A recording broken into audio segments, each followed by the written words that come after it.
Bismillahirrahmanirrahim. Assalamualaikum warahmatullahi wabarakatuh. Innal hamdalillah nahmaduhu wa nasta'inuhu wa nastaghfiruh wa na'udzu billahi min shururi anfusina wa min sayyiati a'malina. Man yahdihillahu fala mudhillalah wa man yudlil fala hadiyalah. Asyhadu an la ilaha illallah wahdahu la syarikalah wa asyhadu anna Muhammadan abduhu wa rasuluhu la nabiyya ba'dah. Salam dan salam semoga senantiasa tercurahkan kepada Nabi Muhammad sallallahu alaihi wasallam beserta para keluarga, para sahabat dan orang-orang yang istiqomah berjalan di bawah naungan sunnah beliau hingga hari kiamat kelak. Taib para pemirsa Hasan TV, senang sekali kita ketemu lagi dalam program kita kajian Islam ilmiah bersama Ustadz kita, guru kita, yaitu Ustadz Abu Islama Imanuddin LC-MA Mahfizahullahu ta'ala, dalam pembahasan kitab fikih keluarga. Dan alhamdulillah kita akan melanjutkan pembahasan sebelumnya pekan lalu, yaitu pernikahan yang diberkahi, dan insya Allah kita akan membahas terkait dengan walimah. Dan alhamdulillah kita sudah tersambung dengan Ustadz. Tapi sebelum kita memulai pembahasan kita, kami mengingatkan lagi para pemirsa Hasan TV, bagi yang ingin bertanya secara interaktif, secara langsung, bisa melalui telepon dengan nomor 081190079912, ataupun bagi para pemirsa yang ingin bertanya melalui WhatsApp atau pesan singkat, bisa melalui nomor 081190079913. Dan kami harapkan pertanyaan-pertanyaan Anda bisa disesuaikan dengan pembahasan kita pada pagi hari ini, dan insya Allah pertanyaan-pertanyaan Anda juga akan kami bacakan setelah Ustadz menuntaskan pembahasan pada pagi hari ini. Tapi tanpa perpanjang waktu lagi, kita sapa terlebih dahulu Ustadz kita. Assalamualaikum warahmatullahi wabarakatuh, Ustadz. Waalaikumsalam warahmatullahi wabarakatuh. Bagaimana kabar di sana, Ustadz? Alhamdulillah, saya dan juga para santri sehat walafiat. Semoga para pemirsa Hasan TV juga sehat walafiat, amin. Baik, Ustaz. Semoga Allah memudahkan pertemuan kita pada kali ini, Ustaz. Baik, Ustaz, kami persilakan Ustaz untuk memulai pembahasan pada pagi hari ini. Falyatafaddal mashkuran. Bismillahirrahmanirrahim. Assalamualaikum warahmatullahi wabarakatuh. Innal hamdalillah nahmaduhu wa nasta'inuhu wa nastaghfiruh wa na'udzu billahi min shururi anfusina wa sayyiati a'malina. May yahdihillahu fala mudilla lahu wa may yudlil fala hadiya lahu. Asyhadu an la ilaha illallah wahdahu la syarika lahu wa asyhadu anna Muhammadan abduhu wa rasuluh. Allahumma shalli wa sallim wa barik ala nabiyyina Muhammadin wa ala alihi wa sahbihi ajma'in. Ya ayyuhalladzina amanu taqullaha haqqa tuqatih wa la tamutunna illa wa antum muslimun. Ya ayyuhan nasu taqu rabbakum alladzi khalaqakum min nafsin wahidah wa khalaqa minha zawjaha wa batha minhuma rijalan katsiran wa nisaa'a wattaqullaha alladzi tasaaluna bihi wal arham innallaha kana 'alaykum raqiba. Ya ayyuhalladzina amanu taqullaha wa qulu qawlan sadida yuslih lakum a'malakum wa yaghfir lakum dhunubakum. Wa may yuti'illaha wa rasulahu faqad faza fawzan 'azima, amma ba'd. Fa inna asdaqal hadithi kitabullah wa khairal hadi hadi Muhammadin sallallahu alaihi wasallam wa syarrul umuri muhdatsatuha wa kullu muhdatsatin bid'ah wa kullu bid'atin dhalalah wa kullu dhalalatin finnar. Para pemirsa Hasan TV, kaum muslimin dan muslimat sekalian yang dimuliakan Allah Subhanahu wa taala, rahiman wa rahimakumullah. Kita bersyukur kepada Allah Jalla wa ala di kesempatan kita pagi Selasa ini kembali kita dipertemukan Allah Jalla wa ala melalui siaran langsung kita dalam pembahasan Fiqhul Usrah yang kita ambil dari pembahasan atau dari kitab Al-Wajiz fi Fiqh Sunnati wal Kitabil Aziz karya Fadilatu Syekh Dr. Abdul Adim Badawi hafizahullahu tabarak wa ta'ala. Dan tentunya pembahasan ini mengarah kepada poin-poin yang penting untuk kita ketahui dalam permasalahan fikih berkeluarga, fikih berumah tangga, atau disebut dengan fiqhul usrah. dalam tema pembahasan kita, melanjutkan pembahasan yang lalu, yaitu menggapai pernikahan yang diberkahi Allah Jalla wa'ala. Kita tahu bahwa di antara poin-poin penting dalam upaya kita menggapai dan membina rumah tangga yang diberkahi Allah, yang diberkahi maknanya adalah yang dilanggengkan pernikahannya, ya, ditambahkan kebaikannya oleh Allah Jalla wa'ala. Ini makna al-barakah yang sesungguhnya. Ya, keberkahan itu adalah bertambahnya kebaikan, tetapnya kebaikan itu ada pada diri kita, dan juga berkembang terus kebaikan tersebut. Untuk itu poin-poin dalam masalah menggapai pernikahan yang diberkahi oleh Allah, membangun rumah tangga yang diberkahi oleh Allah Jalla wa'ala, memulainya dari awal yang baik, yaitu dari proses kita ta'aruf, mengenali sesama pasangan kita tanpa melalui sesuatu yang dilarang dalam agama. Lalu kemudian kita pun memberikan kemudahan dalam proses melangkah ke jenjang pernikahan, sebagaimana mempersiapkan mas kawin ataupun mahar yang tidak membebani para kaum laki-laki yang ingin menikah, atau juga tidak menganggap enteng, ya, pada permasalahan ini, karena ada sebagian juga di antara kita menganggap enteng dalam soal mahar ataupun mas kawin. Sementara dari sisi yang lain ada yang dia terlalu berlebihan membebani, ya, sehingga jatuhlah kepada sikap ifrat wa tafrid atau al-ghulu wal jafa. Ya, ifrat dia berlebihan dalam kelebihan, tafrid berlebihan dalam kekurangan. Artinya apa? Bahwa ada orang yang dia menetapkan mas kawin sangat tinggi, sangat mahal, sehingga sulit untuk dicapai, atau diawali terkadang dengan perasaan antara dua keluarga yang saling tidak mengenakan.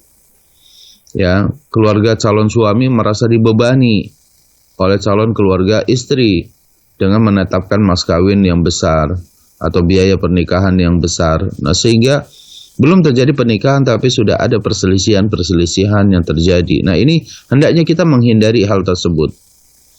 Ya. Kemudian yang kedua juga adalah permasalahan apa yang paling penting ba'dal akad, yaitu setelah orang akad. Ya.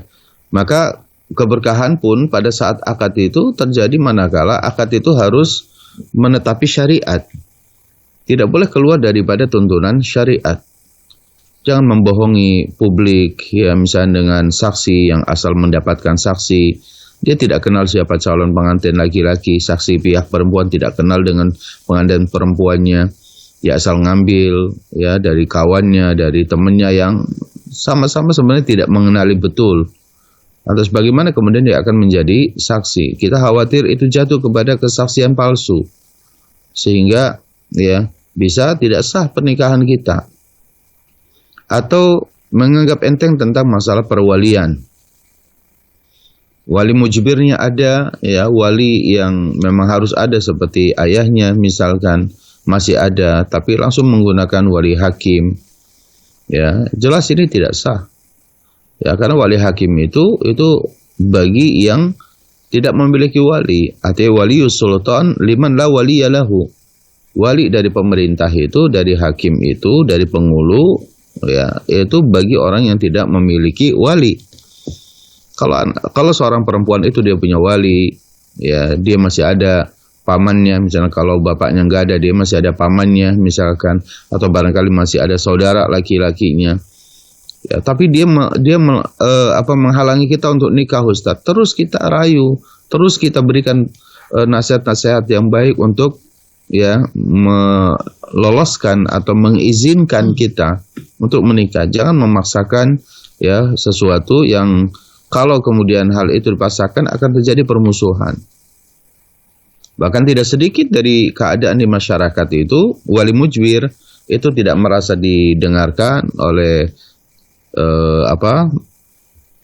pengantin perempuannya, sehingga setelah nikah kemudian akhirnya putus silaturahimnya. Ya. Nah, ini yang menjadi permasalahan. Bagaimana kita mungkin mendapatkan keberkahan, menggapai keberkahan dengan melahirkan permusuhan sesama kerabat dekat. Ya.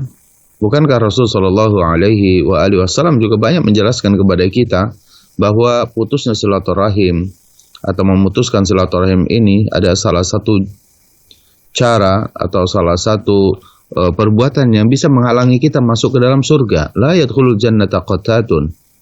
Ya, tidak akan masuk surga orang yang memutuskan silaturahim. Untuk itu, jangan sampai ini mengganggu keberkahan dalam pernikahan kita.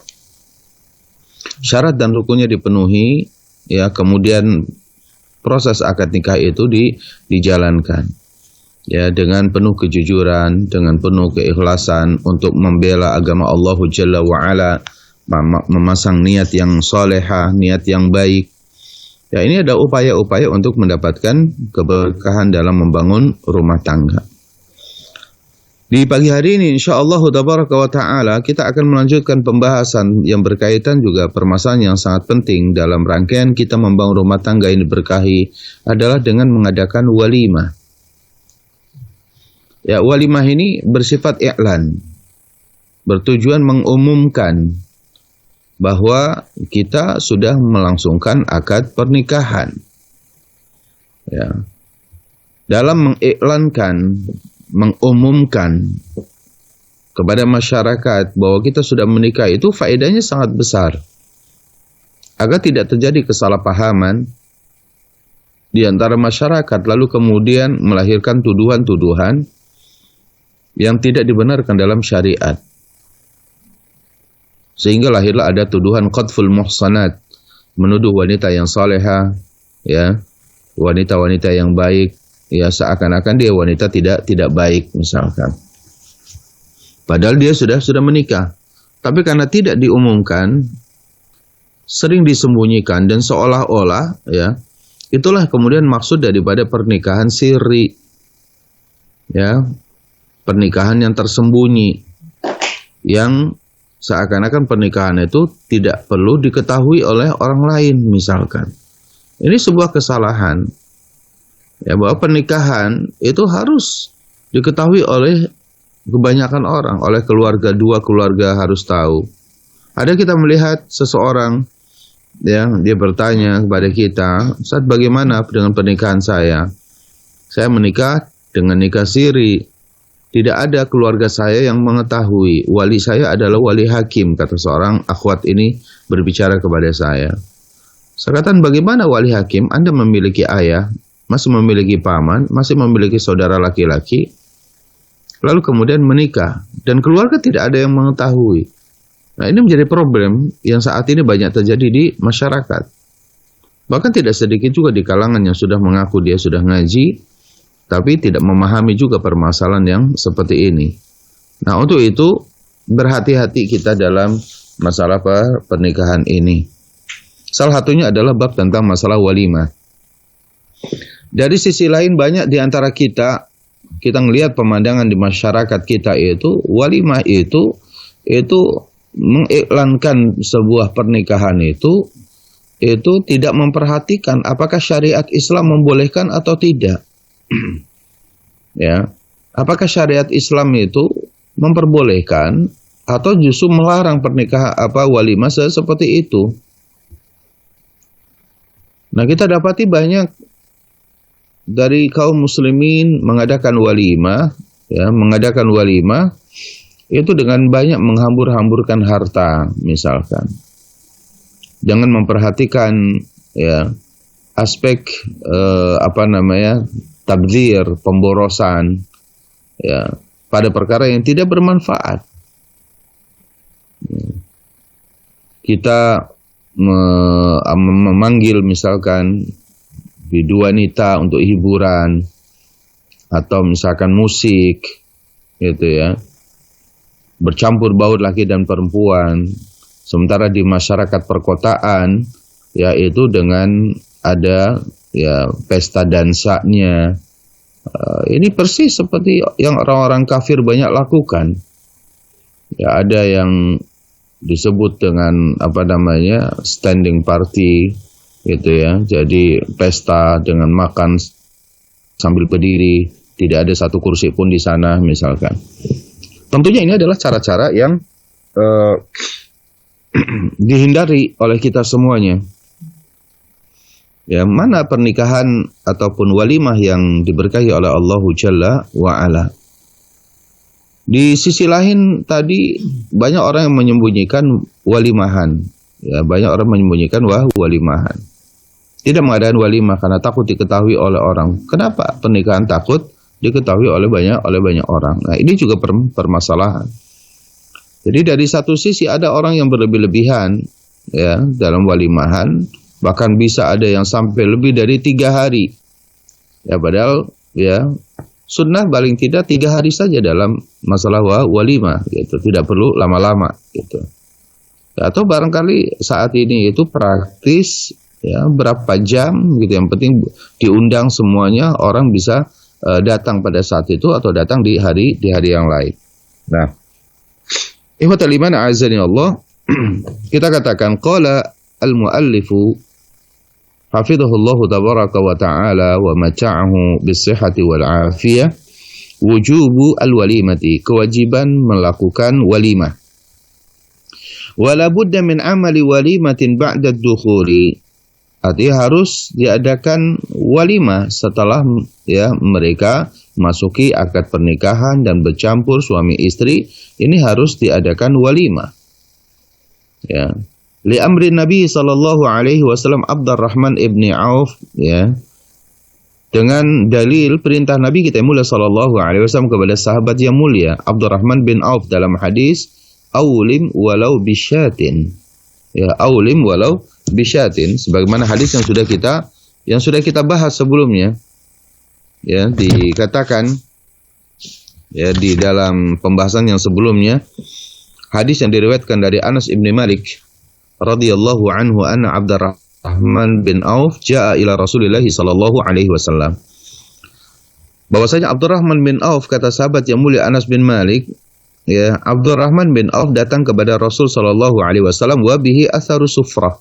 Artinya ada bekas ya warna kuning pada ya tubuhnya, mungkin habis didandanin atau apa gitu ya. Fasalahu Rasulullah sallallahu alaihi wasallam. Ya, lalu Rasulullah bertanya kepada Anas bin Malik tentang Abdurrahman bin Auf. Fa akhbarahu, lalu Anas bin Malik mengkabarkan kepada Rasul annahu, bahwasanya Abdurrahman bin Auf tazawwaja imra'atan minal ansar. Abdurrahman bin Auf telah menikah dengan seorang wanita dari Ansar. Apa kata Nabi kita yang mulia sallallahu alaihi wasallam? Qala kam suqta ilaiha. Ya, berapa mas kawin yang Anda bayarkan kepadanya? Qala zinatu nawatin min dhahab. Ya, itu hanya sebesar butir kurma dalam bentuk emas. Qala Rasulullah sallallahu alaihi wasallam, di akhir hadis Rasul mengatakan apa? Aulim walau bisyatin. Buatkanlah walimah, adakanlah walimah meskipun hanya dengan menyembelih seekor kambing. Ya, ini hadis yang sahih diriwayatkan Imam Bukhari dan juga Imam Muslim, Imam Abu Dawud, Imam At-Tirmidzi, Ibnu Majah dan juga Imam An-Nasa'i rahimahumullahu tabaraka wa ta'ala. Sehingga di sini bahwa mengadakan walimah ini adalah perintah dari Nabi dengan menggunakan bentuk perintah aulim. Ya, buatlah walimah oleh Anda. Ya, adakan walimah olehmu, aulim. Walau bisyatin, meskipun ya hanya dengan menyembelih seekor kambing yang mungkin dagingnya tidak terlalu banyak, tapi buatlah walimah. Ya. Mungkin bagi orang fakir, bagi orang yang miskin di beberapa tempat, pernikahan dengan menyembelih seekor kambing itu sudah sesuatu yang mahal misalkan. Ya. Bagi orang yang mungkin sebagian mereka akhirnya mengadakan walimah dengan sayurannya dan barangkali lauknya itu hanya telur. Ya, entah telur dadar atau telur bulat gitu ya. Mungkin hanya sebatas itu. Ya, tapi inti daripada walimah adalah memberikan pengumuman kepada masyarakat bahwa si fulan dan dengan si fulana sudah menikah resmi, sudah menjadi suami istri. Di sini dikatakan di hadis Buraidah ibni al-Husayb, ya Fadilatul Syekh membawakan hadis yang diriwayatkan dari Buraidah ibni Al-Husayb, qala, ia berkata, lamma khataba Aliun Fatimah radhiyallahu anha, ketika Ali bin Abi Thalib radhiyallahu anhu ardahu meminang Fatimah, ya, atau apa namanya, ya, setelah meminang Fatimah, qala, ia berkata, qala Rasulullah sallallahu alaihi wasallam, Rasulullah bersabda, innahu la budda lil ursi min walimatin, sesungguhnya, ya, bagi pernikahan itu harus ada dari walimahannya. Ya, harus ada walimahannya. Ya. Nah, ini yang harus diperhatikan oleh kita, ya, bahwa mengumumkan pernikahan itu perkara yang sangat penting dalam syariat kita. Ya, jangan disembunyikan. Ini kadang pernikahan siri saat ini marak di beberapa tempat. Entah kadang-kadang ustadznya jahil, menikahkan tanpa syarat dan rukun yang dipenuhi, karena itu atas kemauan, desakan, atau yang lain dari jamaahnya atau apa gitu, ya. Ini harus diperhatikan. Ya. Entah itu pernikahan, ya, yang kedua atau yang ketiga gitu, ya. Itu yang sering dilakukan dengan cara apa namanya, sirri gitu, ya, sehingga tidak mengundang-undang keluarga. Seakan pernikahan cuma 3-4 orang yang hadir di situ. Nah, itu lalu kemudian tidak diumumkan. Ya. Nah, ini menyelisihi sunnah Nabi kita yang mulia sallallahu alaihi wa alihi wasallam. Kemudian beliau mengatakan, wa yambaghi an yulahidha fiha umuran, seyogianya, ya, diperhatikan beberapa perkara dalam bab pernikahan ini, dalam walimah ini. Al-awwalu, yang pertama, ikhwatul iman azani Allah, para pemirsa Ahsan TV yang dimuliakan Allah Subhanahu wa taala, perhatikan beberapa hal dalam hal masalah walimah ini. Antakuna satu ayam min akibat dukhuri. Ya, artinya disunahkan dari kita mengadakan walimah itu paling tidak, ya, 3 hari setelah mereka bercampur. Ya, mengenai waktu pernikahannya itu singkat atau apa namanya, seharian gitu, ya, atau mau 2 hari atau mau 3 hari gitu, ya. Tapi jangan menunda-nunda. Ya, jangan menunda-nunda terlalu lama. Ya, terkadang kita di masyarakat ada juga kita dapati pernikahannya tahun 2020, lalu kemudian 2020-nya awal Januari 2020 misalkan, lalu kemudian walimahannya 2021. Sudah 1 tahun berlalu dari akad pernikahannya, lalu kemudian baru dilakukan walimah. Ya, dengan alasan apa? Dengan alasan belum memiliki biaya dan yang lain-lain. Padahal Nabi kita mulia sallallahu alaihi wasallam mengatakan, aulim walau bisyatin. Ya, buatlah walimah itu meskipun apa? Dengan menyembelih seekor kambing. Paling tidak kita ngundang kanan kiri rumah kita, 1 RT kita undang misalkan, ya, yang kita kenal di masyarakat tersebut. Atau teman-teman dekat kita, kantor 1-2 kita undang misalkan. Permasalahannya juga ada sesuatu yang menurut kita ini salah kaprah dalam soal masalah walimah ini. Ya, sehingga perlu menunda agak lama karena ingin mengundang banyak orang, lalu dengan harapan sedekah yang sudah dia keluarkan biaya untuk pernikahan itu kemudian kembali modal, wal'iyadzubillah. Ya. Jadi dia mengeluarkan biaya misalkan untuk dari mulai akad nikah sampai walimah itu, taruhlah misalkan dia 50 juta dia keluarkan. Dikalkulasikan oleh dia kalau misalkan mengadakan walimah itu harus kembali lagi 50 juta itu minimal. Ya, atau paling tidak dia bisa mendapatkan 2 kali lipatnya. Ini tidak niat sedekah namanya, ya. Ya, bahwa mengadakan walimah itu memang murni kita bersedekah, mengundang orang untuk makan bersama dalam kesaksian pernikahan kita gitu. Jangan pernah ada harapan-harapan tertentu dari dunia. Ada terkadang di sebagian masyarakat dicatat. Dia dicatat. Yang hadir pada saat itu dia memberikan amplop atau memberikan kado atau apa, kemudian dicatat. Si fulan sekian, si fulan sekian, si fulan sekian gitu ya. Nah, lalu kemudian apa? Nanti pada saat orang yang pernah kondangan kepada kita, lalu kemudian dia mengadakan acara walimah, kita pun diundang kondangan ke sana, maka kita lihat dia, oh ternyata dia ngasihnya cuma segini, dia kasih lagi segitu. Itu bukan kebaikan, ya. Kan bukankah Rasul Shallallahu Alaihi Wasallam menjelaskan, ya, laisa al-wasilu bil mukafi. Bukanlah orang yang dianggap yang menyambung kekerabatan itu orang yang apa? Orang yang membalas kebaikan dengan kebaikan yang sama. Itu belum dianggap orang berbuat baik. Tapi orang yang dianggap berbuat baik itu adalah apa? Kita menyambung sesuatu yang kalau kita sambungkan orang itu memutuskan. Ya, jadi kalau misalkan contoh ada orang kondangan sama kita 100.000 misalkan. Dia 100.000. Itu nggak perlu dicatat oleh kita juga. Tapi ketika dia melakukan mengadakan walimah, kita diundang, kita memberikannya 1 juta. Ya kita murni sedekah itu untuk kita. Ya tidak perlu misalkan wah dia cuma 100.000, saya pun 100.000 misalkan. Ini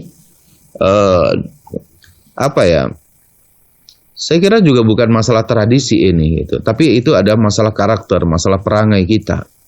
Bukankah kalau kita mau tradisi juga itu kalau tidak boleh keluar dari syariat. Allah katakan, ya, idza huyyitum bi tahiyyatin fahayyu bi ahsani minha aw rudduha. Apabila kalian diberikan satu penghormatan, maka balaslah penghormatan itu yang terbaik atau yang semisalnya. Kalimat atau semisalnya itu gitu ya. Itu jika memang kita tidak mampu memberikan yang terbaik. Ya. Tapi jika kita mampu memberikan yang terbaik, maka berikan yang terbaik. Nah, dalam perkara ini terkadang kita dengan alasan belum memiliki biaya atau alasan ingin mengundang yang lebih banyak gitu ya, maka kemudian kita menunda-nunda ya walimahan itu sampai berbulan-bulan. Ya. Mungkin kita suami istrinya sudah kemana-mana dan yang lain sudah banyak orang juga bertanya-tanya. Ya, emang dia sudah nikah? Emang dia sudah nikah gitu ya. Kok udah jalan berdua ke sana kemari gitu. Kok saya nggak dengar ada walimahannya kapan dia? Nah, ini jadi fitnah di masyarakat. Ya, untuk itu ya paling tidak 3 hari lah setelah akad itu harus lakukan walimah. Li'annahu huwal manqulu 'ani Nabi sallallahu alaihi wasallam. Itulah yang kita nukilkan dari sabda Nabi kita yang mulia sallallahu alaihi wasallam. Yang diriwayatkan an Anasin radhiyallahu an dari Anas bin Malik radhiyallahu anhu qala, ia berkata, tazawwaja an-nabiy sallallahu alaihi wasallam Safiyyah. Nabi yang mulia sallallahu alaihi wasallam menikahi Safiyah wa ja'ala itqaha sadaqaha, dan menjadikan pembebasan Safiyah ya dari dibebaskan dari keadaan sebelumnya ini sebagai mas kawinnya. Wa ja'ala al-walimata salasata ayyamin, dan beliau mengadakan walimah terhadap Safiyah itu 3 hari. Ya, Masya Allah. Inilah sesuatu yang mesti kita mesti kita lakukan karena ini bagian daripada sunnah Nabi kita yang mulia sallallahu alaihi wasallam. Itu poin yang pertama. Jadi jangan menunda-nunda hingga waktu yang lama sehingga kita jatuh kepada maudi'ut tuhmah. Ya, jatuh kepada posisi kita yang terpojokkan, dituduhkan oleh orang. Banyak orang menuduh kita, emang betul dia sudah nikah? Emang betul dia sudah nikah? Banyak tanda tanya di masyarakat. Ya, maka ini jangan sampai terjadi. Atsani, yang kedua, an yad'u was-salihina ilaiha fuqara'a kanu au aghniya. Siapa yang diundang dalam walimahan itu? Yang paling utama yang diundang dalam walimahan itu adalah orang-orang soleh. Baik dari kalangan orang-orang yang fakir atau orang-orang yang miskin. Ya. Jadi yang diundang itu adalah orang-orang yang kita anggap secara zahirnya bahwa kita mengenalnya dia itu adalah orang yang soleh. Bukan permasalahan status miskinnya atau kayanya. Tapi status yang harus kita undang itu adalah karena kita melihat kesolehannya. Itu yang harus kita undang. Mengenai pertanyaan, kenapa mesti orang soleh, Ustadz? Bukankah walimah juga bisa dijadikan sebagai sarana untuk apa? Untuk bisa merubah sikapnya dia. Ya, walimah ini bukan permasalahan ya, sebagai keadaan yang itu bisa dijadikan sebagai ajang dakwah misalkan. Tapi ini ada permasalahannya, di dalamnya terdapat apa? Terdapat makanan, ya, terdapat persahabatan. Maka di sini Rasulullah SAW mengatakan apa? La tusahib illa mu'mina wa la ya'kul ta'amaka illa taqiyun. Janganlah kamu bersahabat kecuali dengan orang mukmin, dan janganlah memakan makananmu kecuali orang yang bertakwa. Rasulullah SAW yang menjelaskan, ya, janganlah yang memakan makananmu itu kecuali orang yang bertakwa. Karena orang bertakwa, kalau dia habis makan atau sebelum makan pun, makanan itu didoakan keberkahannya dengan baca bismillah. Nanti di akhirnya alhamdulillah. Setelah itu juga mendoakan kebaikan bagi orang yang memberikan makannya, untuk sahibul baitnya, sahibul hajatnya. Didoakan keberkahan, ya. Semoga Allah yang memberkahi makananmu, bersyukur kepada Allah, ya, memuji Allah Jalla wa Ala yang telah menjadikan, ya, engkau memberikan makan kepadaku. Semoga Allah berikan makanan kepadamu sebagaimana engkau memberikan minum kepadaku, begitu juga semoga Allah memberikan minum kepadamu. Jadi doa-doa kebaikan kepada sahibul bait. Ya. Kalau orang yang tidak saleh, ya, orang yang tidak saleh ketika diundang kepada walimah lalu makanannya banyak, tetap juga dicela. Makanannya banyak, tapi saya nggak bisa bungkus, misalkan. Ya kan? Diawasin terus, piringnya kecil, ya. Makanannya sedikit, lebih drastis lagi penghinaannya gitu. Nggak niat ngundang, kata dia, dan segala macam. Orang yang tidak bertakwa, lisannya sangat mudah sekali untuk mencela.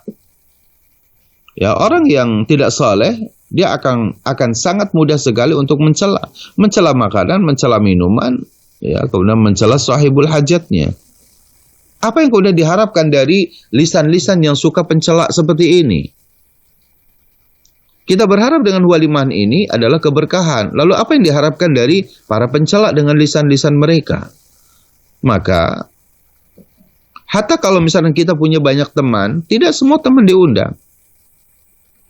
Yang diundang itu adalah apa? Orang-orang yang soleh. Karena ini adalah kesempatan kita untuk apa? Untuk meraih keberkahan dengan doa orang yang datang. Ya. Jangan dilihat berapa dia akan ngasih ngasih kado untuk kita, jangan. Walimahan itu bukan ajang untuk mencari apa? Mencari keuntungan. Ini bukan bisnis, ini bukan dagang. Ya, ini murni kita bersedekah. Ya. Hatta kita mengadakan walimah itu habis 100 juta, tidak ada satupun orang memberikan kepada kita. Ya harus kita ikhlas betul dari awal hingga akhirnya. Jangan pernah kita mengharapkan apapun dari orang yang datang. Doa itu lebih mahal daripada harta yang ada yang kita dapati. Ya. Doa ini sesuatu yang luar biasa, yang tidak akan pernah bisa dibeli dengan uang dan harta kita. Ini doa. Ya. Untuk itu ikhwatal iman, a'azani Allah wa iyyakum ajma'in. Kalau kita sudah memahami perkara ini, bahwa doanya orang-orang soleh itulah yang akan membawa keberkahan dalam pernikahan rumah tangga kita, maka undang orang-orang yang soleh. Ya. Orang soleh, ketika makan dia mendoakan kita, setelah makan dia mendoakan kita. Ya. Lisannya dia betul-betul penuh dengan zikir kepada Allah Jalla wa'ala. Ya, ini luar biasa. Ya. Maka dalam proses mengadakan walimah itu juga harus berhati-hati. Siapa yang diundang, siapa yang tidak perlu datang. Bukan berarti yang tidak datang lalu kemudian apa? Kita dianggap, ya, tidak diorangkan. Kenapa si fulan itu tidak ngundang saya? Ya. Itu lagi juga latihan sebagai husnuzon bagi kita. Oh, mungkin terlupakan. Mungkin juga saya belum menjadi orang yang soleh. Kan tidak mengapa. Terkadang di kita ini ada orang sekarang disebut baper. Ya. Orang tidak diundang walimahan itu dia baper gitu. Saya kan sahabatnya, tapi kenapa saya nggak diundang? Ya. Sebenarnya jawabannya selesai. Mungkin saya belum jadi orang soleh. Udah selesai. enak, hati kita itu lega gitu. Ya, jangan terus kemudian dibayang-bayangi dengan suudzon yang akhirnya melahirkan dosa. Ya, lihat saja, kalau saya nggak diundang, saya juga nggak butuh dia gitu. Loh, kenapa mesti seperti itu gitu? Kalau kita fala yalumanna illa nafsak, janganlah seseorang mencela kecuali pada dirinya sendiri, maka tuduhkan kepada kita. Oh iya, saya sebenarnya pengen hadir kalau saya diundang, tapi saya tidak diundang. Mungkin saya belum jadi orang soleh. Akhirnya dia belajar lagi, dia gitu. Nyaman hidup itu gitu. Ya. Begitupun orang yang diundang, ya. Meskipun barangkali ada penilaian, ya ada penilaian dari sahibul hajat bahwa kita ini orang soleh sehingga kita diundang, kita juga jangan GR terlebih dahulu. Ya, karena barangkali aib kita tidak diketahui oleh sahibul hajatnya. Ya kan? Barangkali yang kita diundang nih, belum tentu juga sebenarnya kita ini orang soleh. Hanya karena Allah menutupi aib kita, sehingga sahibul hajat tidak tahu bahwa kita itu orang yang tidak soleh, sehingga kita diundang.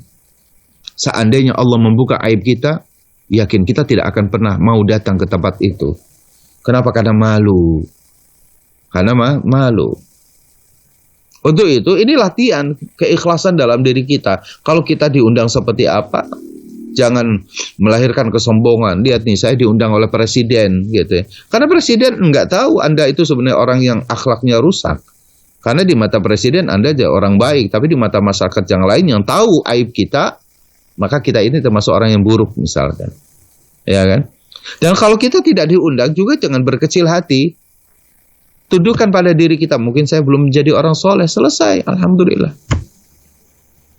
Ya, nah ini ikhwatul iman azani Allah. Tapi kita dari pihak yang membuat walimah, hendaknya kita berupaya yang kita undang adalah orang-orang soleh, baik dari kalangan orang fakir atau orang miskin.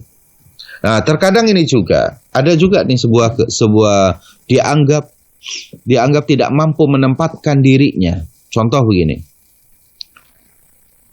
Kita bertetangga sudah cukup lama dalam satu perumahan, misalnya dalam satu perumahan. Lalu kemudian kita mengadakan walimah, tapi walimahnya tidak di perumahan. Walimahnya di hotel. Ya, walimahnya di hotel. Lalu kemudian ada tetangga-tetangga kita itu, entah tetangga depan, belakang, ya kanan, kiri kita, mungkin seumur-umurnya memang dia tidak pernah tahu hotel itu seperti apa. Tidak pernah juga dia pakai sepatu. Pakaiannya juga biasa-biasa saja gitu. Lalu kemudian mau diundang itu kita mikirnya kelamaan. Nanti di hotel memalukan enggak. Dia orang miskin, dia orang ini. Palingan enggak, palingan uang amplopnya Rp5.000. Palingan ini gitu. Ini kitanya yang enggak bagus. Mengenai bahwa tetangga kita masuk ke hotel itu hanya pakai sandal jepit. Ya, kan tidak perlu kita risaukan. Ya kan? Barangkali di antara sekian banyak yang diundang itu justru tetangga kita yang penuh keikhlasan datang ke tempat kita di hotel kita dengan pakai sandal jepit itulah doanya yang dikabulkan oleh Allah, yang lainnya tertolak semuanya. Kenapa kita melihat hanya dari sisi itu? Gitu. Ya. Ini harus waspada kita. Betapa banyak orang dikenal di bumi tapi tidak dikenal di langit. Ya kan? Dia dikenal di langit. Yang lau aqsama ya abarrahu. Kalau dia bersumpah, itu sumpahnya itu langsung diterima oleh Allah Jalla wa Ala. Luar biasa. Bukankah kita pernah dapat cerita tentang seorang bernama Uwais Al-Qarni? Ya, yang diisyaratkan oleh Rasul sallallahu alaihi wasallam kepada Umar bin Al-Khattab radhiyallahu anhu. Didapati orangnya biasa-biasa saja gitu. Kita juga mendapatkan kisah bagaimana Luqman ya, yang namanya kemudian dijadikan dalam surat Luqman. Orang yang biasa-biasa saja, sebagian mengatakan bahwa dia hanya tukang pencari kayu bakar, lalu dijual kayunya dari hutan dijual ke pasar, lalu kemudian apa? Itulah yang dia yang dia nafkahi. Dia ambil kayu-kayu tersebut, lalu dia tata, lalu dia panggul sendiri, lalu dia datang ke pasar, dia jual. Itulah yang diberikan nafkah kepada istri dan anaknya. Sehingga tidak makan istri dan anaknya kecuali dari perkara yang halal, min kasbi nafsihi, dari usaha dirinya. Dan itulah namanya Allah abadikan dalam surat Luqman. Terkadang kita ini baru bisa ngundang orang ke hotel saja udah sombongnya luar biasa. Tetangga yang selama ini, ya, kalau apa-apa diminta bantuan, ya, ada kebakaran sedikit, teriaknya yang kedengaran adalah tetangga. Tapi ketika bikin acara di hotel, dia tidak diundang. Dengan alasan, ya nanti takut memalukan dan yang lainan. Ikhwatal iman. Kita tidak risau ada orang bule, turis masuk ke hotel cuman pakai celana pendek, sandal jepit. Lihat tuh. Saya pernah masuk ke hotel berbareng, ada beberapa turis masuk, pakaiannya juga nggak lengkap, ya, ketiaknya juga kelihatan kemana-mana, rambutnya juga acak-acakan, pakai celana pendek, ya, kadang juga bawa selasar tuh di belakangnya, norak banget, ya kan? Tapi kita nggak merasa tuh bahwa dia nggak pantas, ya silakan aja, memang itu ranah publik gitu loh. Nah, kita sebagai seorang muslim jangan memandang orang itu dengan status-status seperti itu. Yang tadi kita katakan bahwa bisa saja yang diundang 1000 orang walimahan anak kita, ya, atau walimahan kita di hotel itu, satu di antara mereka itu dari orang fakir, orang miskin. Itulah doa keberkahan yang dikabulkan oleh Allah. Yang 999-nya itu mardud, ditolak. Siapa yang menyangka hal itu, ikhwatul iman, a'azzani Allah. Ya, maka ini harus diperhatikan oleh kita. Ya Allah, kita terkadang masih banyak ya melakukan hal-hal seperti ini. Undanglah orang-orang soleh, ya, dari orang ya yang soleh yang kita undang. La tusahib illa mu'mina wa la ya'kul ta'amaka illa taqiyun. Janganlah kalian bersahabat kecuali dengan orang yang beriman. Dan janganlah memakan makananmu kecuali orang yang bertakwa. Atsalisu, yang ketiga, ayyulima bisyatin au aktsara in wajada sa'atan. Mengadakan walimah dengan menyembelih seekor kambing atau lebih banyak jika diberikan kelonggaran rizki. Sebagaimana tadi liqaulin Nabi li Abdurrahman ibni Auf. Ya, sebagaimana hadis Anas bin Malik tadi yang menceritakan Abdurrahman bin Auf, aulin walau bisyatin, buatkanlah olehmu walimah meskipun hanya dengan seekor kambing. Bahkan masih diriwayatkan dari sahabat yang mulia Anas bin Malik radhiyallahu anhu, ma raaitu Rasulullah sallallahu alaihi wasallam aulama ala imra'atin min nisaihi ma aulama ala Zainab fa innahu dhabaha syatan. Kata Anas bin Malik, aku tidak pernah melihat Rasulullah membuatkan walimah, mengadakan walimah sesederhana dari istri-istrinya itu, sesederhana walimah yang dilakukan oleh beliau ketika menikah dengan Zainab. Kenapa? Fa innahu dhabaha syatan. Karena Rasul hanya menyembelih dengan seekor kambingnya. Ya. Hadis yang sahih diriwayatkan oleh Imam Bukhari dan juga Imam Muslim, juga diriwayatkan oleh Imam Ibnu Majah. Wa yajuzu an tu'addal walimatu bi ayyi ta'amin tayassara walau lam yakun fihi lahmun. Boleh walimah itu dengan makanan yang mudah saja. Mungkin ada orang mengadakan walimah cuman apa? Diundang ke tempat walimahannya makanannya cuman semangkok bakso, semangkok mie ayam misalkan. Ya. Atau barangkali hanya beberapa butir kurma ya dengan beberapa air mineral. Walau lam yakun fihi lahmun, meskipun tidak ada daging misalkan, semampu yang dia bisa lakukan. Kita diundang oleh orang itu, ya itu betul-betul kita ikhlas untuk mendoakan keberkahan padanya. Jangan lihat makanannya. Ya. Terkadang kita mau diundang, yang diundang satu kita sendiri kepala keluarga, lalu ngajak istri, lalu ngajak apa? Karena undangannya adalah fulan dan keluarga. Anak-anak kita dia misalnya diundang, ada 10 misalkan, anaknya 10. Ya, suami istri 2, berarti 12 dihitung. Kalau satu orang makan itu 10.000, berarti bawa 120.000, amplopin 120.000. Anggap aja katanya makan di warung. Ini luar biasa ya kejahilannya. Jangan seperti itu. Ya.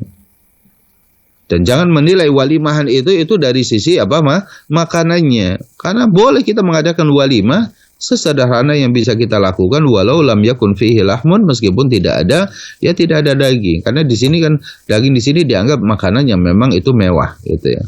Meskipun tidak ada makanan itu, mungkin kita diundang hanya ya mungkin kalau di makanan-makanan yang waliman biasa, ya mungkin hanya ada kentang, ya kentang ati empelak begitu gitu ya, atau mungkin hanya sekedar sayuran biasa, atau mungkin hanya sekedar ya bihun dan yang lain. Sudah, kita datang makan selesai, doakan semoga pernikahan ini begitu ya.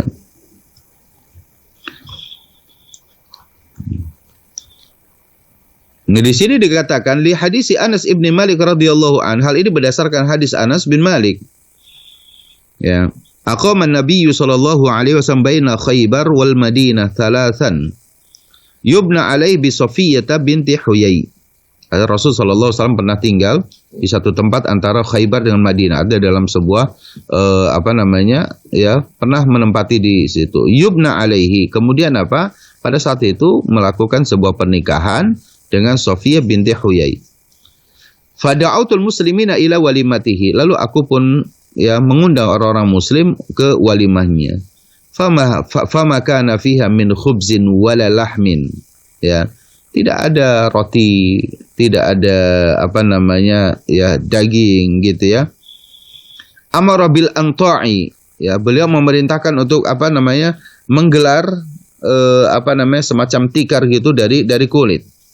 Ya, ya seperti itu asal maknanya. Tapi di sini itu hanya sekedar makanan yang makanan yang kasar ya, yang makanan sangat-sangat sederhana sekali. Mungkin hanya kulit lalu kemudian dijemur, ya setelah kering kemudian dimasak lalu dibagikan.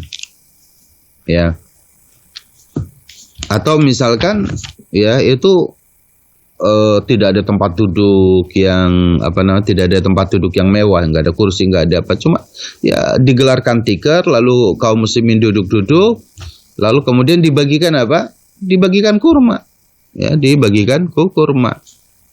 Ya, di sini dikatakan Amar bil amta'i. Beliau memerintahkan untuk menggelar tikar ya terbuat dari kulit ya, yang memang kasar orang.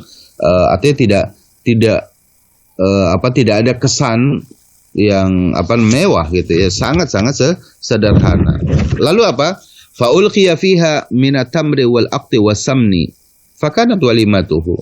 Rasulullah sallallahu alaihi wasallam kemudian memberikan kurma ya kemudian dengan air seperti itu, dan itulah walimahan beliau, sangat-sangat sederhana ketika menikahi Safiyyah binti Huyai. Ya. Nah, ikhwatul iman a'azzani Allah wa iyyakum. Di sini dikatakan juga wala yajuzu an yakhussa bid-da'wati al-aghniya adun al-fuqara. Tidak boleh waliman itu yang kita undang hanya orang-orang kaya, orang miskin tidak diundang. Ini enggak boleh. Rasulullah sallallahu alaihi wasallam mengatakan syarru ta'ami ta'amul walimah. Seburuk-buruk makanan yaitu makanan walimah yumna'uha man ya'tiha. Ya, yang dilarang untuk orang yang mendatanginya, wa yud'a ilaiha man ya'baha. Dan diundang orang yang sebenarnya tidak yang tidak menyukainya. Misal di sini adalah makanan bagi orang-orang yang miskin, pengen sekali dia ngelihat makanan itu, makanan waliman, lalu kemudian diundang. Tapi yumna'uha, dia dilarang untuk didatangi makanan itu oleh orang-orang fakir. Tapi diundang kepadanya orang-orang yang sebenarnya itu tidak terlalu butuh juga dengan makanan tersebut. Ya.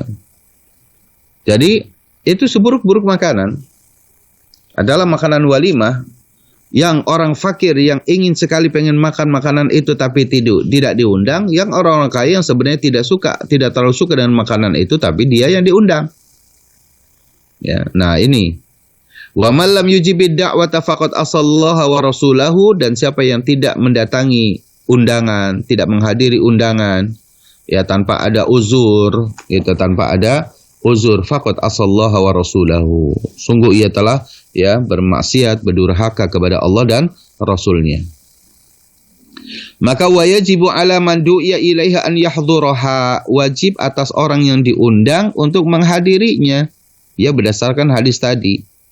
Juga hadis yang lainnya, idza du'iya ahadukum ilal walimati falyatiha, apabila seseorang di antara kalian diundang ke walimah, maka datangilah undangan tersebut. Tapi di sini datang ke undangan tersebut manakala undangan tersebut ini tidak bercampur dengan kemaksiatan. Ya, jika tidak ada kemaksiatan padanya, maka ya itu boleh kita atau wajib kita datangi. Tapi kalau misalkan undangan di walimah tersebut bercampur baur laki perempuannya, ada musik, ada macam-macam yang lainnya yang banyak mempertontonkan aurat-aurat ya yang kita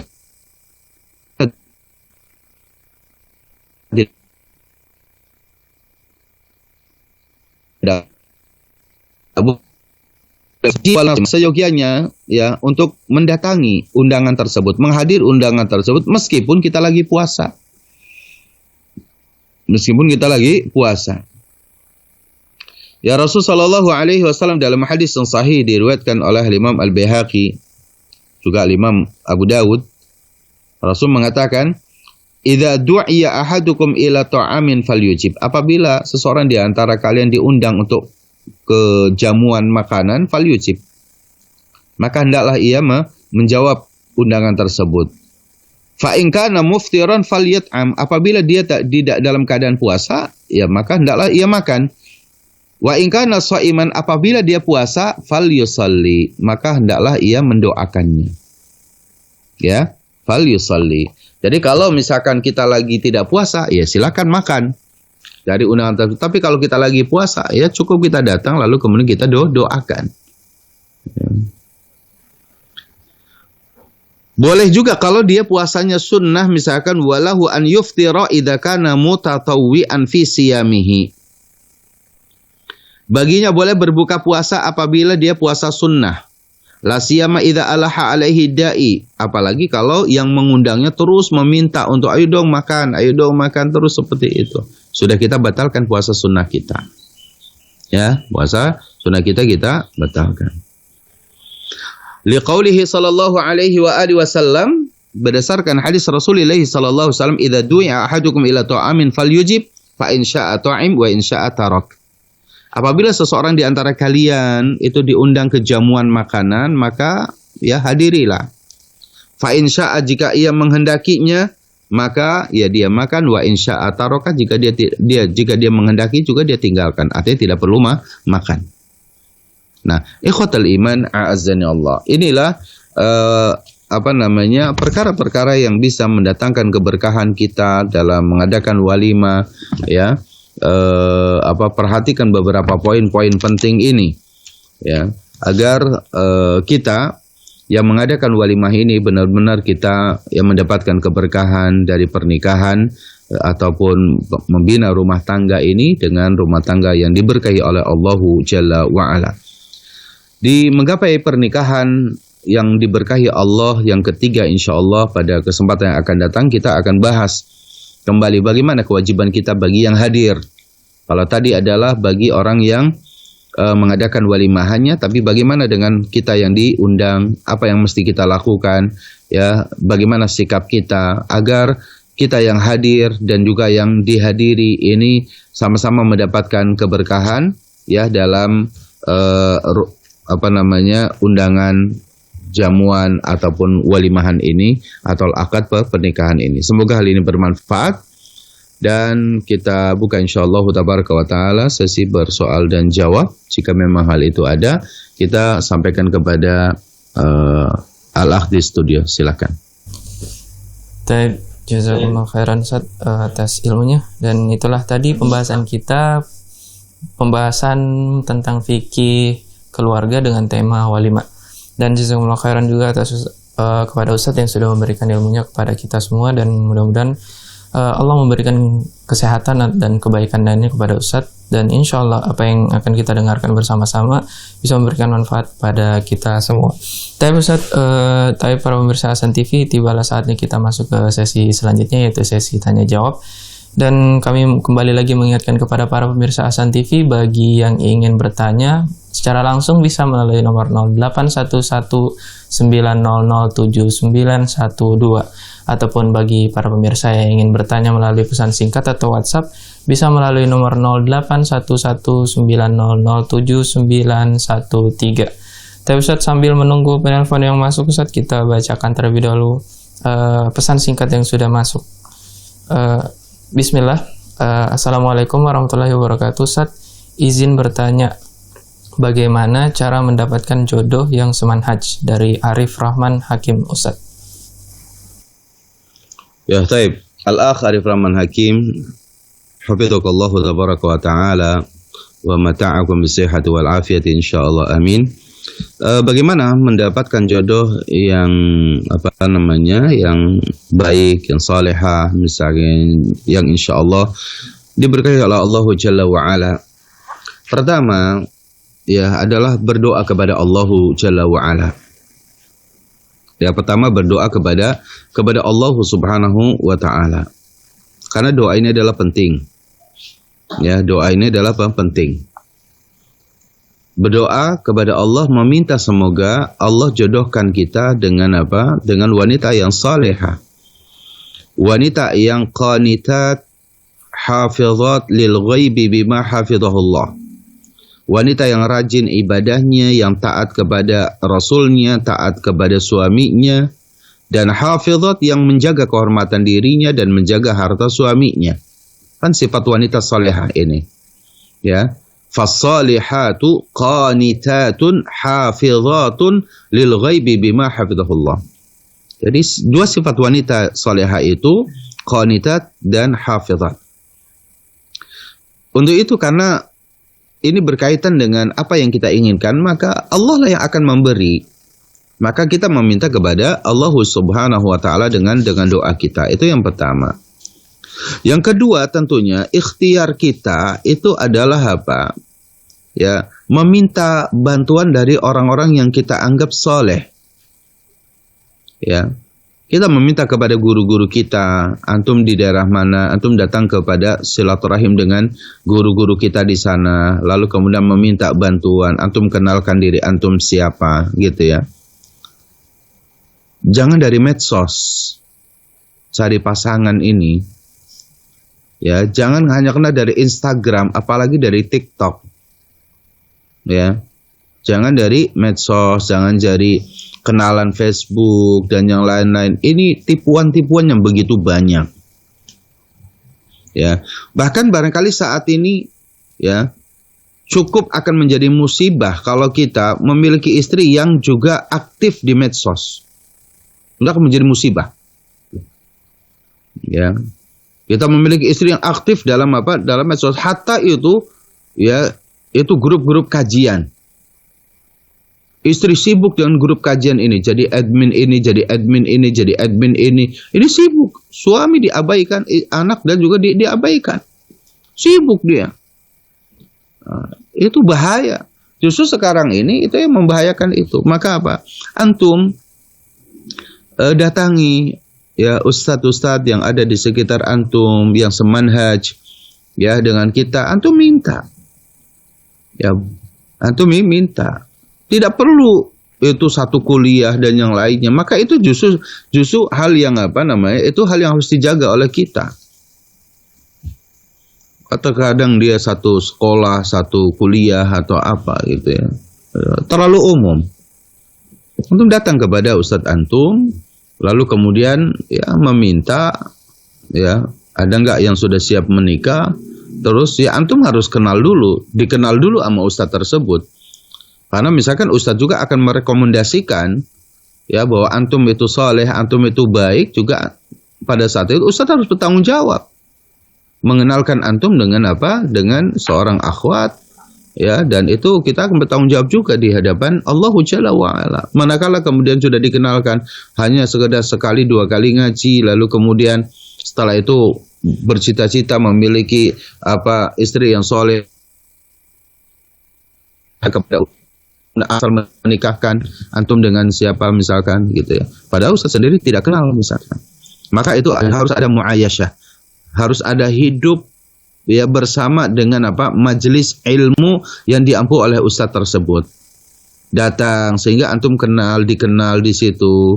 Ya, antum keluarganya siapa, dari mana, kemudian apa pekerjaannya. Sehingga itu dari muayyasyah, dari sikap hidup bersama seperti itu, ya itu mudah diberikan rekomendasi. Ya, itu saya kira yang poin yang sangat penting gitu ya, karena seorang ustadz mungkin dia tahu ma makna kafaah atau ma makna sekufu gitu ya. Itu mungkin kalau antum begini maka yang tepat akan begini. Ini begini mungkin yang akan tepat seperti ini. Ini barangkali yang akan dijadikan pandangan atau itu. Ya, jadi dua poin itu aja yang penting. Nanti kesananya baru akan mendapatkan banyak masukan dari ustadz yang antum hubungi. Ya. Taib, kira-kira itu. Wallahu taala a'la wa a'lam. Taib, jazakumullah khairan pada Ustaz atas jawabannya, mudah-mudahan bisa bermanfaat bagi saudara Arif. Dan kita lanjut Ustaz ke pertanyaan selanjutnya, yaitu pesan dari telepon secara langsung. Kita angkat terlebih dahulu. Assalamualaikum. Iya. Halo. Iya, waalaikumsalam. Dengan siapa, dari mana? Di daerah saya itu kalau mau sholat itu syaratnya itu lisan itu Ustaz. Nah itu apa ada Ustaz? Iya. Jadi kalau misalkan udah kondak, nanti yang kondangan itu nanti jadi hitungan itu kondangannya berapa itu bisa tapi Ustaz. Kalau modalnya itu seperti lisan gitu Ustaz. Mohon maaf Bu, bisa diulang pertanyaannya, kurang jelas. Ini Ustaz, era saya itu kalau ada acara nikah itu ngundangnya orangnya itu seperti sistemnya itu seperti apa Ustaz? Apakah itu dibolehkan? Nah kalau tidak dibolehkan itu kalau menghindarinya itu seperti mana ya Ustaz? Ya, itu saja Ustaz, bisa dipahami Ustaz. Gimana Ustaz? Sudah jelas Ustaz pertanyaannya? Ada satu poin yang enggak itu.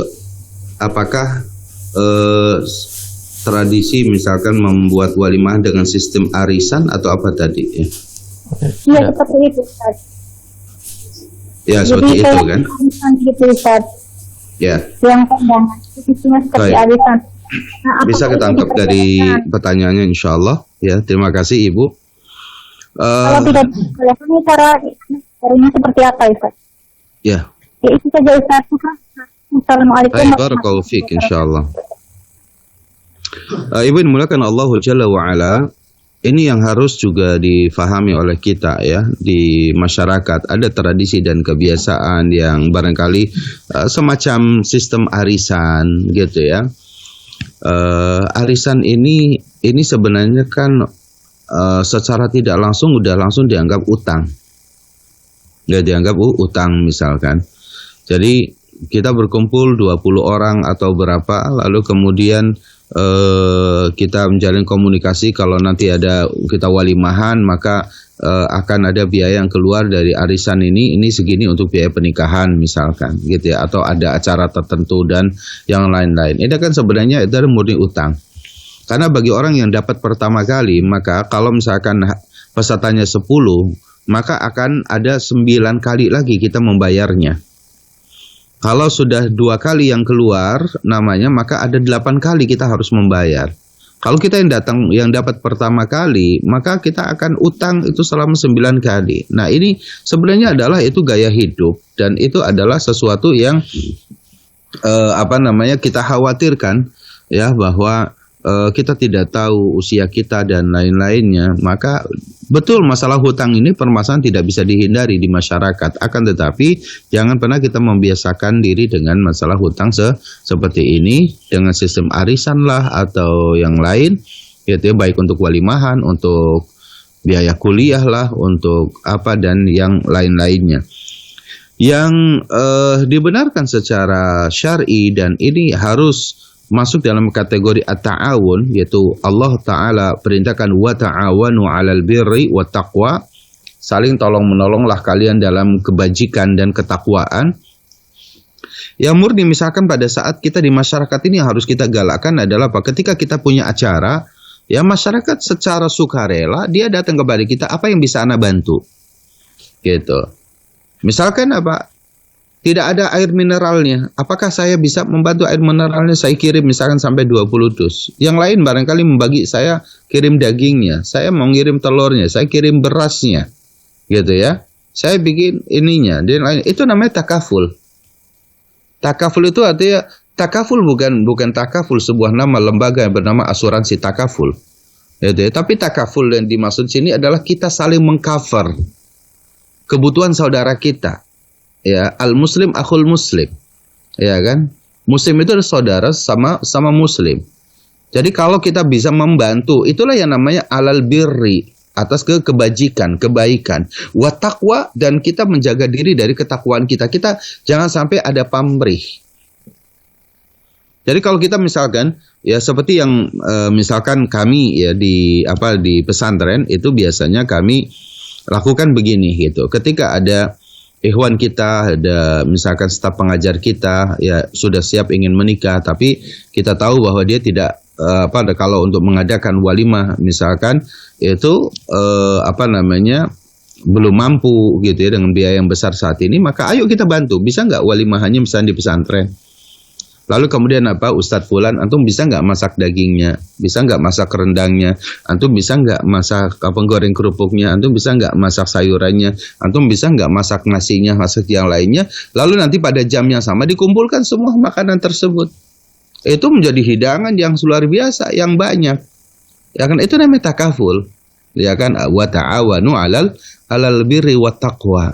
Mudah. Saya hanya kebagian goreng kerupuk, saya cuma kebagian bikin rendangnya, saya cuma kebagian bikin ini. Kan ringan itu.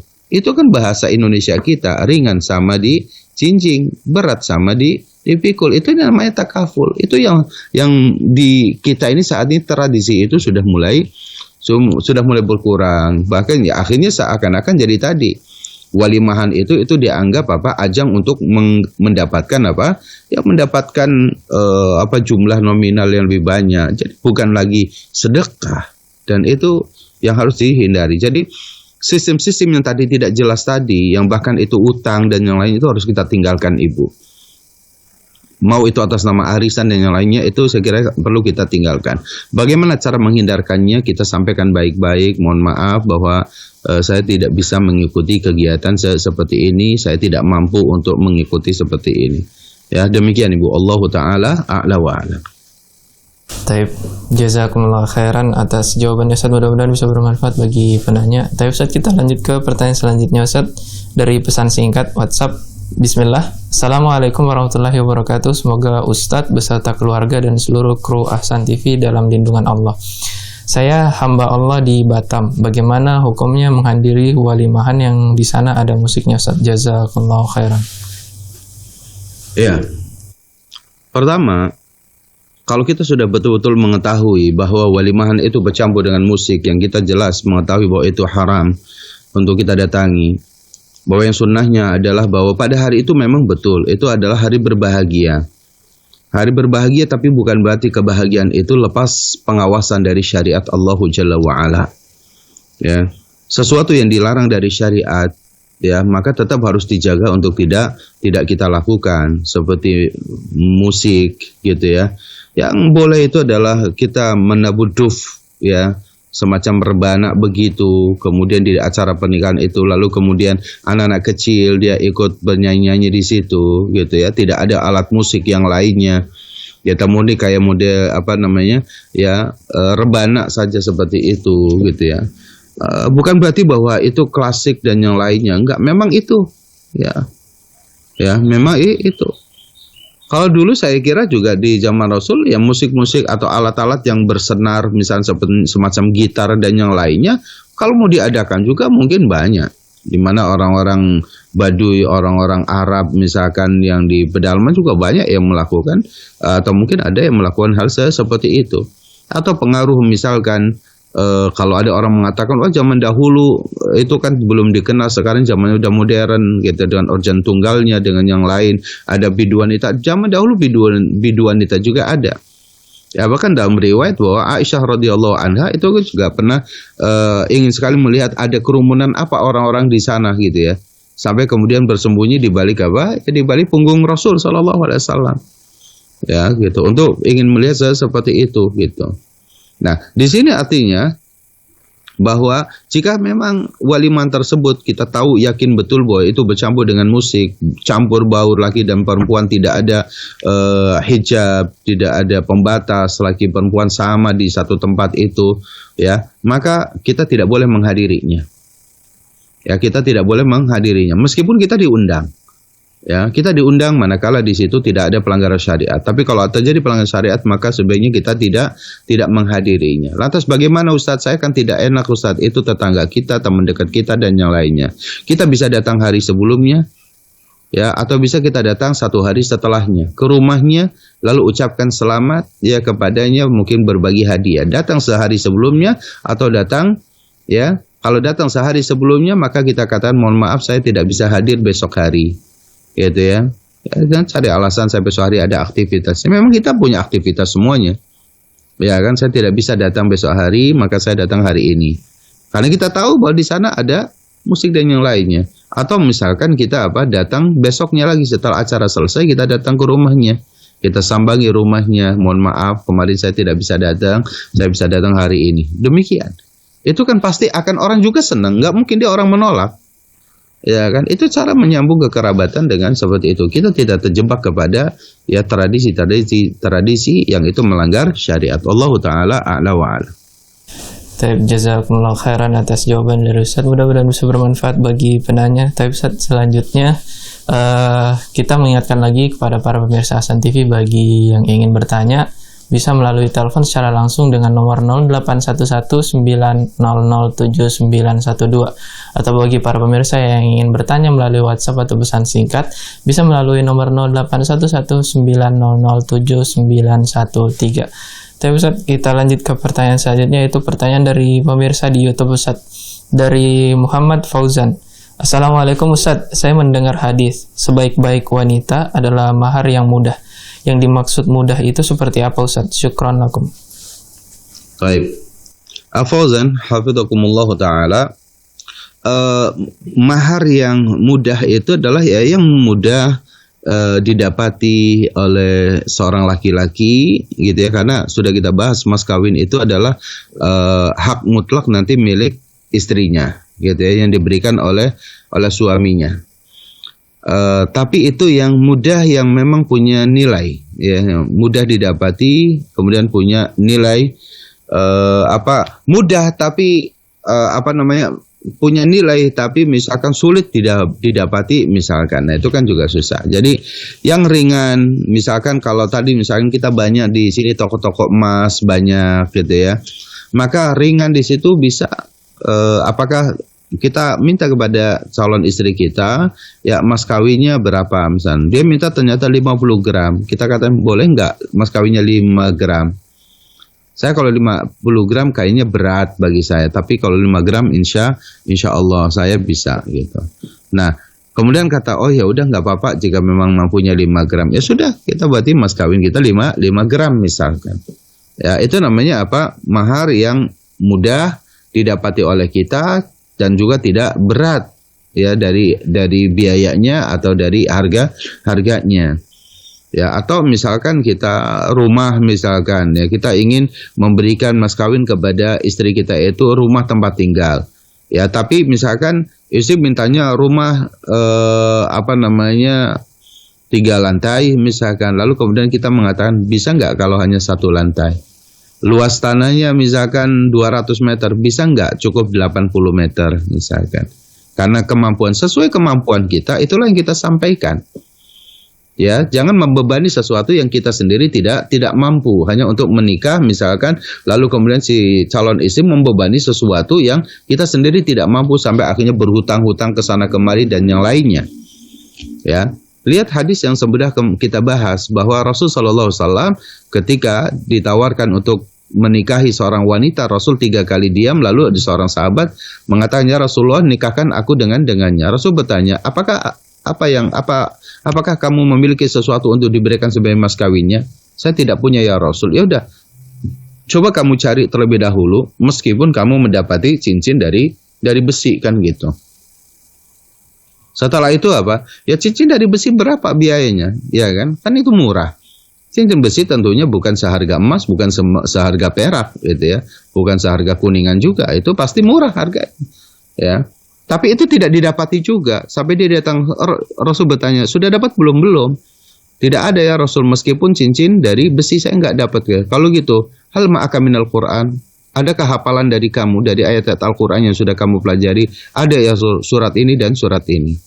Maka kata Rasulullah SAW, ya aku nikahkan kamu dengan apa? Mas kawin dari beberapa surat atau beberapa ayat Al-Quranul Karim. Ini namanya takfif. Murah gitu ya. Mudah dilakukan oleh kita. Ya, tapi ya itu yang kira-kira punya nilai dari sisi materi itu terlebih dahulu, karena itu ada sesuatu yang memang menjadi apa? Yang menjadi hak miliknya. Yang menjadi hak miliknya. Kalau kita membacakan Al-Quran kan bukan hak milik kita gitu. Ya, tapi itu bagian yang terakhir ketika nanti sesuatu itu tidak kita dapati. Yaitu insya Allah wanita itu termasuk wanita yang diberkahi oleh Allah Jalla wa'ala ketika dia menetapkan mas kawin itu mudah untuk diberikan oleh laki-laki kepada dirinya, yaitu dengan sesuai dengan kemampuan si calon suami kita. Ya, itu wallahu a'lam. Taib, jazakumullah khairan pada Ustadz atas ilmunya, mudah-mudahan bermanfaat bagi penanya. Tapi Ustadz, pertanyaan terakhir Ustadz pada pertemuan kita kali ini Ustadz, dari pertanyaan dari pemirsa di YouTube dari Abu Rosyada. Ustadz, di Saudi Arabia ada sebagian kebiasaan setelah ijab qabul mereka tidak segera bercampur, tapi setahun kemudian baru mereka bercampur. Bagaimana hukumnya? Barakallahu fiik wa syukran. Ya, kalau mengambil ibrah ataupun pelajaran dari Rasul Shallallahu Alaihi Wasallam ketika menikahi Aisyah radhiyallahu anha, karena pada saat itu Aisyah belum balik, ya belum balik. Maka kemudian Rasul Shallallahu Alaihi Wasallam ya bercampur baru setelah Aisyah itu balik gitu. Nah, tentunya bahwa tradisi-tradisi seperti ini ya itu akan mengurangi keinginan orang untuk menikah. Ya. Kenapa? Karena dia akan sesuatu yang tadinya haram lalu kemudian menjadi halal, tapi kenapa diharamkan kembali? Meskipun dia tidak niat untuk mengharamkannya, tapi kan menghalangi dirinya. Bahwa salah satu tujuan pernikahan itu agar mereka bisa bercampur. Ya. Itu bahwa pernikahan. Dan dengan itulah Allah memberikan apa? Memberikan ketenangan, litaskunu ilaiha. Lalu Allah memberikan di antara mereka kasih sayang, wa ja'ala bainakum mawaddatan warahmah, kan gitu. Nah, ini saya kira kalau ada tradisi seperti ini menyelisihi apa yang yang diinginkan dari syariat tersebut. Ya, maka sebaiknya itu tidak dilakukan oleh kita. Ya, tidak dilakukan oleh kita. Mungkin itu tradisi hanya sebagian, tidak semuanya saya kira, karena kita juga banyak yang mendapati bahwa mereka menikah ya hari ini mereka bercampur ya, dan itu juga banyak. Kita punya sahabat-sahabat, punya teman-teman di Saudi Arabia juga tidak semua seperti itu. Itu mungkin hanya sebagian marga atau sebagian kabilah yang memiliki hal itu. Tapi tentunya ini secara umum ini menyalahi atau menyelisihi syariat. Ya, karena itu menyelisih tujuan dari diadakannya akad pernikahan. Wallahu taala a'la wa a'lam. Taib, jazakumullah khairan Ustaz yang telah memberikan jawaban-jawaban dari pertanyaan-pertanyaan yang sudah dilayangkan pada pertemuan pada kali ini. Dan itulah tadi pertanyaan terakhir kita pada pertemuan pagi ini, dan jazakumullah khairan juga kepada Ustadz, dan jazakumullah khairan juga kepada para pemirsa Hasan TV yang sudah menyaksikan program-program Hasan TV terkhusus pada pagi hari ini. Dan insya Allah kita akan ketemu lagi pada pertemuan selanjutnya, yaitu pertemuan minggu depan pada hari Selasa pagi pukul 7 pukul 6 waktu Indonesia Barat. Dan bagi para pemirsa yang tidak sempat menyaksikan video pada kali ini, pertemuan kita pada kali ini bisa menyaksikan di sosial media kita, yaitu di YouTube, Facebook, dan lain-lain. Dan terakhir, kami selaku kru yang bertugas, apabila ada kekurangan kami mohon maaf. Dan kita tutup pertemuan kita pada kali ini dengan kafaratul majelis. Subhanakallahumma bihamdik asyhadu an la ilaha illa anta astaghfiruka wa atubu ilaik. Assalamualaikum warahmatullahi wabarakatuh.